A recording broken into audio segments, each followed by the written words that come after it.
আমরা যেটা বারবার বলেছি, মাননীয় মুখ্যমন্ত্রী বলেছেন, ঘটনা অত্যন্ত দুর্ভাগ্যজনক, অত্যন্ত বেদনাদায়ক।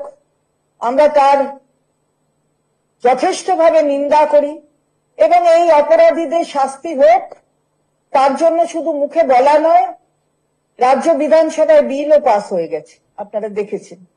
সুতরাং আজকে একটা খোলা মনে আলোচনা, গতকাল থেকে এই আলোচনা নিয়ে একটা টানাটানি হচ্ছে, সবাই সাধারণ মানুষ দেখছেন। যেটা আমরা বারবার বলছি, যেটা অন্য কোনো ক্ষেত্র নয়, এটা রোগী পরিষেবা দেওয়ার ক্ষেত্র। আসলে সাধারণ মানুষ, গরিব মানুষ, তাদের পরিষেবাটা থেকে যাতে তারা বঞ্চিত না হন, তার জন্যই বারবার অনুরোধ করা হচ্ছে।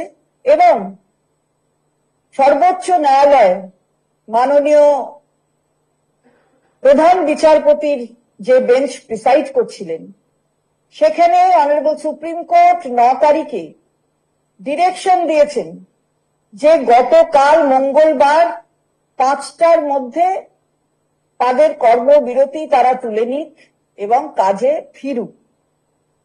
আমরা গতকাল 5টা অবধি বলেছি যে আমরা দেখেছি যে তারা ফিরবেন কি ফিরবেন না। আমরা নিশ্চিতভাবে বিশ্বাস রাখছিলাম তারা মান্যতা দেবেন।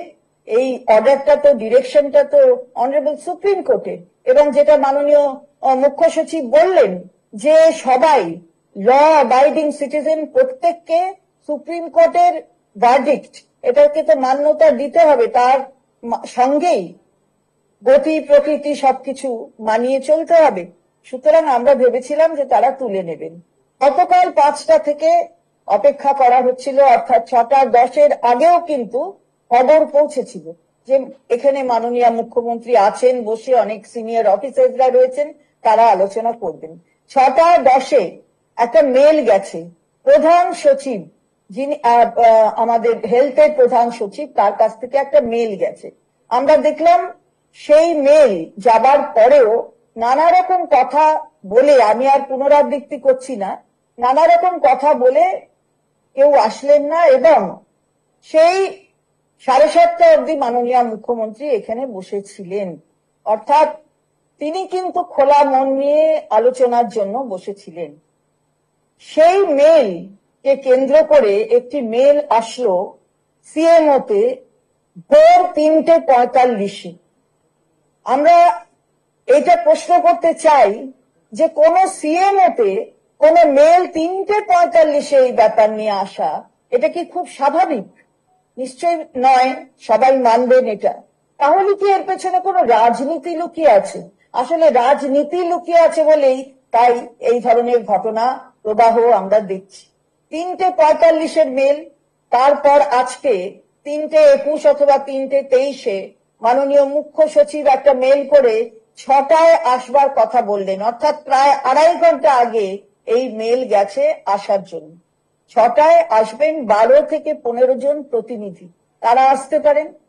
কিন্তু আমরা দেখলাম যে সেই মেলের উত্তর এলো পরে, অর্থাৎ প্রায় 2 ঘন্টা পরে এলো, যে কিছু শর্ত দিয়ে, যে এই শর্ত, এটা লাইভ টেলিকাস্ট হবে এবং মাননীয় মুখ্যমন্ত্রীকে থাকতে হবে এবং তাদের যা কিছু, তাদের যে শর্তগুলো আছে সেই শর্তগুলো নিয়ে কথা বলতে হবে।